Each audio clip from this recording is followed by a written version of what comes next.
This is the second video of our Steps to Job Action 101 videos, so be sure to watch the first video about reaching impasse. And now we're going to talk about what happens after mandatory mediation or conciliation. Once the mandatory mediation or conciliation is complete, the Labor Relations Officer, Special Mediator, or Board of Conciliation will provide a report, recommendation, or decision to the Minister. And this is supposed to happen within 60 days of their initial appointment. If no agreement is achieved, do we prepare to take job action at this point?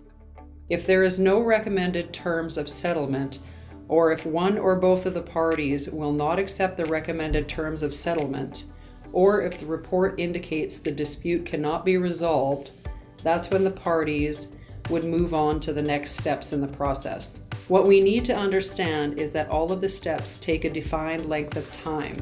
So the bottom line is that no strike or lockout can start until all legal requirements are met, right? That's correct. Otherwise, each individual member and our union face potential fines. An individual member can face up to a $1,000 fine if they do not comply, and up to $400 each day the offense continues.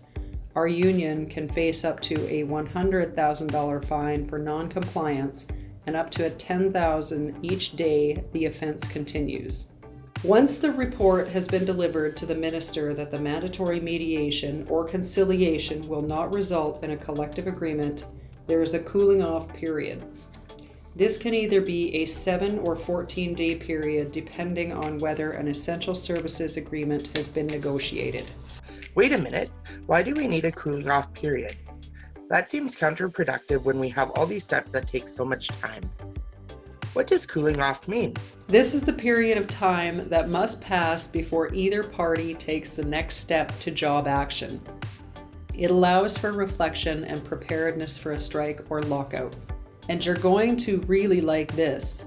Once the cooling off period has concluded, there is a further requirement for the parties to have an essential services agreement in place before either party can provide 48 hours notice of strike or lockout. So how long until we get to mandatory mediation? It seems like we have a lot of steps to take before we can take any job action.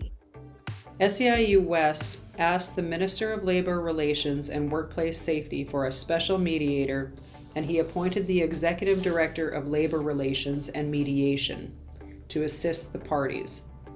What can I do to make sure the government takes our job action seriously? Things like letters to the Premier, letters to the editor, visits or calls to your MLA, or holding a demonstration protest can all be done prior to taking job action. We encourage you to keep writing and talk to your neighbors in the community about the conditions in healthcare.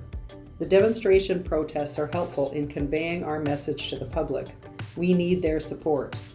We'll be sharing more ways to get active in this process, and if you have any ideas you'd like to participate in, or if you want to set up a demonstration protest in your community, email actions@seiuwest.ca.